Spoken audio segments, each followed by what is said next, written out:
Nous lisons dans l'Évangile selon Jean au chapitre 20, les versets 19 à 23.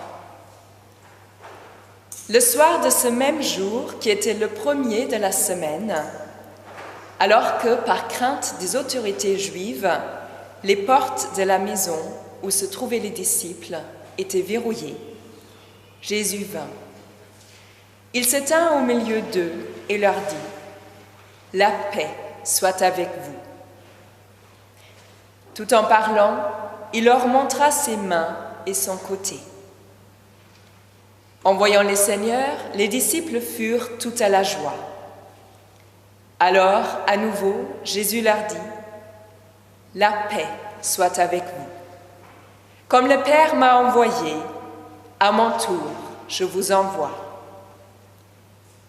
Ayant ainsi parlé, il souffla sur eux et leur dit : « Recevez l'Esprit Saint. Ceux à qui vous remettrez les péchés, ils leur seront remis. Ceux à qui vous les retiendrez, ils leur seront retenus. »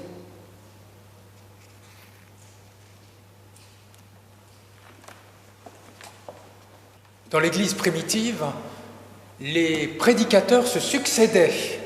Alors là, il n'y aura que 2 prédications, ce qui est beaucoup moins que dans l'Église primitive. En tout cas, dans ce texte que nous venons de lire, dans l'Évangile, nous sommes à la première Pentecôte. Et Jésus nous donne 2 cadeaux et une mission. Alors d'abord, le premier cadeau. Quand Jésus se manifeste à ses disciples, il leur dit « La paix soit avec vous ». Alors ce n'est pas simplement un bonjour, une formule de politesse. Non, ce que Jésus souhaite se réalise. Et la paix qui se réalise en Jésus-Christ, ce n'est pas simplement une absence de guerre, une paix politique, c'est déjà beaucoup. Mais quand Jésus donne sa paix, dans son dernier discours, il dit « Je vous donne la paix, mais non pas à la manière du monde ». C'est la paix que devait apporter le Messie, comme le précise le prophète Michée au chapitre 5. Une paix qui est bonheur, qui est harmonie, qui est bien-être. C'est tout cela la paix. Une harmonie avec Dieu. Dans son alliance, dans sa promesse qu'il fait par le prophète Ézéchiel, Dieu dit « Je conclurai une alliance de paix avec vous ». Une alliance de paix. L'harmonie avec Dieu permet d'être en paix, d'être en bien-être. Et voilà ce que propose le Christ, ce que donne le Christ.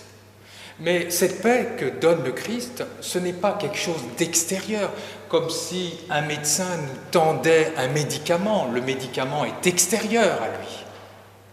Mais le Christ manifeste la paix, donne la paix par sa simple présence. Un petit peu comme le soleil ne donne pas la lumière à l'extérieur de lui-même, mais il est la lumière. Et bien c'est exactement la même chose pour le Christ. Le Christ, par sa simple présence, nous donne la paix. Je ne sais pas si vous arrivez d'être en présence de personnes qui sont par nature bonnes, qui sont par nature pacifiques, qui sont par nature bienveillantes. Rien que le fait d'être en présence avec elles, on se sent bien. Et bien là, c'est exactement la même chose. Les disciples, par le simple fait d'être en présence du Christ, sont bien et sont dans la joie, nous dit-on. Et finalement, tout l'enjeu de la vie spirituelle, c'est cela.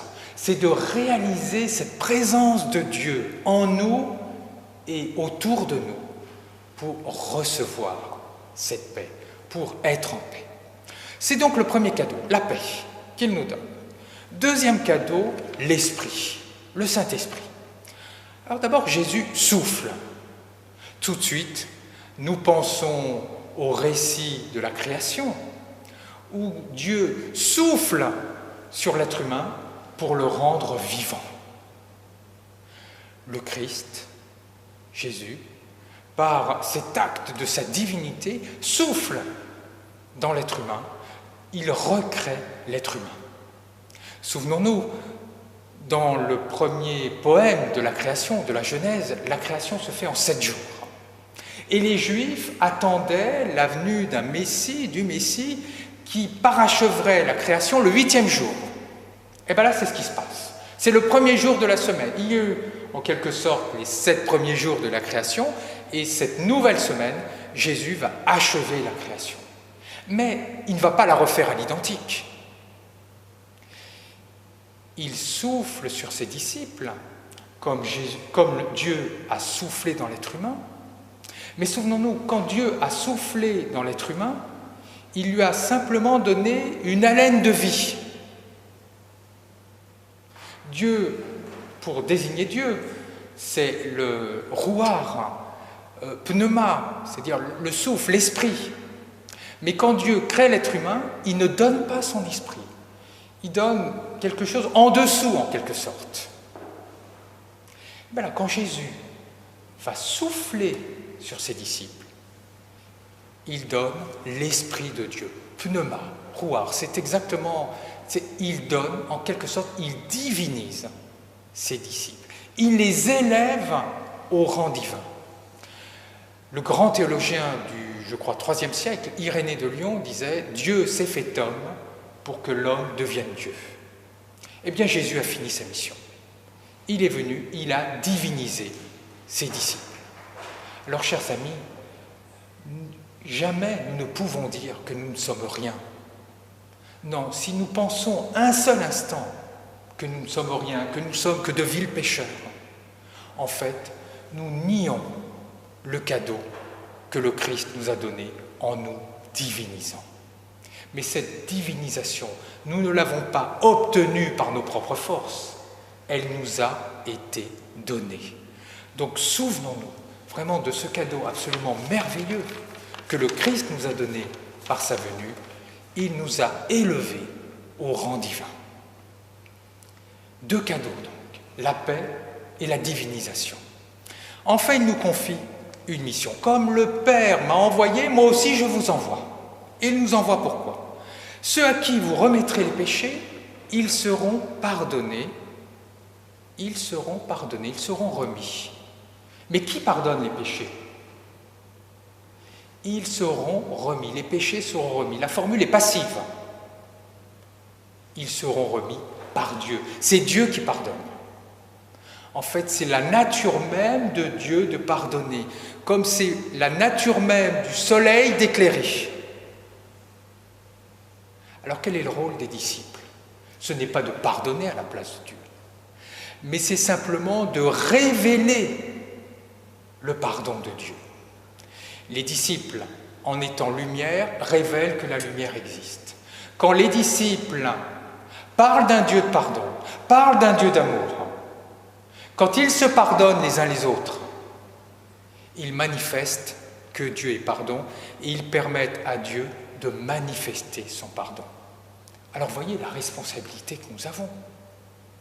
Quand l'Église a été dans le jugement, et ça lui arrive peut-être parfois, quand l'Église condamne, elle défigure le visage de Dieu. Quand l'Église a été violente, elle a défiguré le visage de Dieu et a empêché le pardon de Dieu de se manifester. Voilà notre responsabilité. Parler d'un Dieu d'amour, manifester l'amour et le pardon entre nous. Et la question finalement qui nous est posée, par nos actes et par nos paroles, quel visage de Dieu reflétons-nous ? Le Christ nous invite à manifester le pardon et l'amour de Dieu. Alors récapitulons. Le Christ, lors de cette Pentecôte, nous donne 2 cadeaux. La paix d'une part et la divinisation d'autre part. Et il nous envoie en mission manifester le pardon et l'amour de Dieu. Amen.